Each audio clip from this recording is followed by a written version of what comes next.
Hello friends, আমি তোমাদের প্রিয় নীলদা এবং টেক্সওয়ালাতে তোমাদের ওয়েলকাম। দেখো, আগের দিন আমি 19.1-এর দুয়ের দাগের সব কোশ্চেনগুলো সলভ করেছিলাম। তার মধ্যে 6-এর কোশ্চেনটা একবার দেখবে, তারপরে 6-এর কোশ্চেনটা একবার দেখে তারপরে আমি 3-এর দাগের কোশ্চেনগুলো ঢুকবো। 6-এর দাগের একটু সিলি মিস্টেক হয়েছিল, ওটা একবার দেখে নেবে। 6-এর দাগের যে কোশ্চেনটা আমি সলভ করিয়েছিলাম, ভালো করে দেখো, এখানে একটা 3 নিয়েছিলাম, কিন্তু দেখো দুটো 3 দুটো 3 দুটো 3 সবেতেই দুটো 3 আছে, সুতরাং 3 এক্স এটা তো এসছেই, এর সাথে 9টাও আসবে, কারণ 3 আর 3 একসাথে নিলে সেটা 9 আসে, তাহলে 9 এলে 9x-ও আসবে। এটা একটুখানি তোমরা দেখে নেবে, আগের দিন এটা একটু সিলি মিস্টেক হয়েছিল। আচ্ছা, এরপর দেখো আজকে 3-এর দাগের কোশ্চেনগুলো কি বলছে।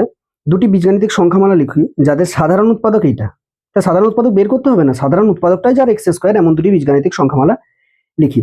তাহলে দেখো এমন ভাবে লিখবে, এই এক্স স্কোয়ার টার্মটা তার সাথে থাকতে হবে। সব থেকে সহজ, অনেক রকম উত্তর হতে পারে, অনেক রকম উত্তর, একাধিক পসিবিলিটি সম্ভব। তুমি কিভাবে করবে আমি একটু দেখিয়ে দিচ্ছি। দেখো, তাহলে যাদের সাধারণ উৎপাদক এক্স স্কোয়ার, এমন দুটি রাশি হলো যাদের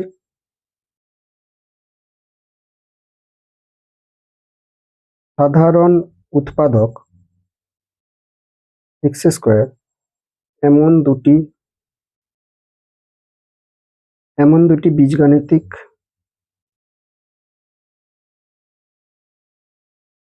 সংখ্যামালা হলো, আচ্ছা এমন দুটি বীজগাণিতিক সংখ্যামালা হলো, তুমি এক কাজ করো, ওয়াই এর সাথে এক্স স্কোয়ার নিয়ে নাও আর জেড এর সাথে এক্স স্কোয়ার নিয়ে নাও। তাহলে বুঝতেই পারছো যে ওয়াই আর জেড দুটি আলাদা আলাদা রাশি, তাহলে এমন ভাবে নেবে, দুটি আলাদা রাশি নিয়ে নেবে, তার সাথে এক্স স্কোয়ার রেখে দাও। দেখো, এটাকে উৎপাদক বিশ্লেষণ করলে এক্স স্কোয়ার আর এক্স স্কোয়ার টার্মটাই তো কমন আসবে, তাহলে তাদের সাধারণ উৎপাদক কি হবে? এক্স স্কোয়ারই হবে। নেক্সট দেখো, 2xy আছে, তাহলে 2xy এর সাথে তুমি কিভাবে করবে? দেখো, আমি আর লিখছি না, ভাষাটা একই লিখবে, যাদের সাধারণ উৎপাদক এক্স স্কোয়ারের বদলে শুধু 2xy লিখে দেবে। তাহলে কি কি সংখ্যা হবে বলো? তাহলে 2xy কমন টার্ম চাই, তাহলে 2xy দিয়ে তোমার কি কি হতে পারে? দুটো আলাদা আলাদা রাশি নিয়ে নাও না, তাহলে 2xyz নিয়ে নাও একটা, 2xyz নিয়ে নাও একটা, আরেকটা 2xyp নিয়ে নাও একটা। তাহলে এই দুটোকে ভাঙলে কমন পার্ট কি পাবে? 2xyzই তো পাবে না, সরি 2xy তো পাবে, জেড এখানে দেখো 2xy ইন্টু জেড আর 2xy into P, common part কে? 2xy, তাহলে সাধারণ উৎপাদক তো 2xy হচ্ছে না। 3 নম্বর দেখো, 3 নম্বর বলেছিল 4 স্কোয়ার টার্মটা চাই, 4 স্কোয়ার। তাহলে 4 স্কোয়ার কিভাবে হবে? 4 স্কোয়ারের সাথে তাহলে দুটো রাশি তুমি এমন ভাবে জুড়ে দাও যারা নিজেদের মধ্যে, যাদের কোনো কমন নেই। তাহলে 4 স্কোয়ার এক্স নিচ্ছি আর একটা 4 স্কোয়ার ওয়াই নিচ্ছি, তাই দুজনকার কমন 4 স্কোয়ার চলে আসছে। 4 নম্বর খুবই সহজ, mn প্লাস 2 চাই। তাহলে mn প্লাস 2, এমন দুটি বীজগাণিতিক সংখ্যামালা কি কি হবে? আচ্ছা, x ইন্টু mn প্লাস 2 করে দাও, আর একটা y ইন্টু mn প্লাস 2 করে দাও। তাহলে দুজনের কমন পার্টকে mn প্লাস 2ই হয়ে যাচ্ছে। 5 নাম্বার, যেটা last question, x into y plus 2, x into ব্র্যাকেটের মধ্যে ওয়াই প্লাস 2। আচ্ছা, এটা যদি তুমি গুণ করো, তাহলে আচ্ছা গুণ করার দরকার নেই, এদের সাধারণ উৎপাদক যখন এক্স ইন্টু ওয়াই প্লাস 2, এটা গুণ করার দরকার নেই, এর সাথে কোনো একটা আননোন একটা ভ্যারিয়েবল বা বীজগাণিতিক চলরাশি চাপিয়ে দাও।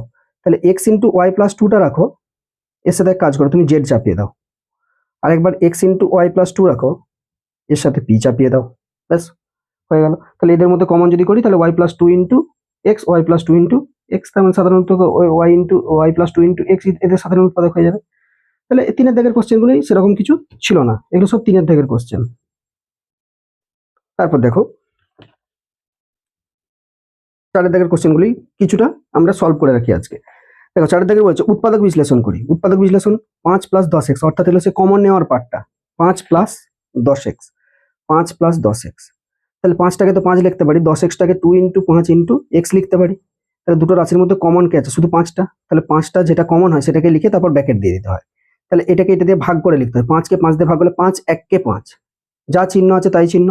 এখান থেকে 5 দিয়ে ভাগ করলে শুধু 5 5 কেটে যাবে, তাহলে কি পড়তে হবে? 2 আর x, মানে 2x। সেটাই তোমার উৎপাদক বিশ্লেষণ হয়ে গেল। দেখো 2 নম্বরের কোশ্চেনটি কি বলেছে? 2 নম্বরের কোশ্চেনটি বলেছে 2x মাইনাস 6। তাহলে 2x মাইনাস 6, 2xটাকে 2 ইন্টু এক্স লিখতে পারো, আর মাইনাস 6টাকে 2 ইন্টু 3 লিখতে পারো। দুজনের কমন পার্টকে 2, তা 2টা কমন নাও, এখানে কি থাকছে? 2 দিয়ে ভাগ করলে 2টা কেটে যাবে, তাহলে শুধু x, যা চিহ্ন আছে 2টা কেটে গেলে 3, ব্যাস হয়ে গেল উৎপাদক বিশ্লেষণ। খুবই সহজ একটা মেথড। 3 নম্বর এবং খুবই সহজ চ্যাপ্টার। 3 নম্বর দেখো 7m minus 14n, 7m minus 14n। তাহলে 7nটাকে 7 ইন্টু m লিখো, আর 14 টু ইন্টু 7 ইন্টু এন লিখো। তা দুজনের মধ্যে কমন কে 7, তাহলে 7টা কমন নাও। এখানে কি থাকবে 7 উড়ে গেলে এম থাকবে। আচ্ছা যা চিহ্ন তাই 7 উড়ে গেলে 2 আর এন, তাহলে 2n রইল।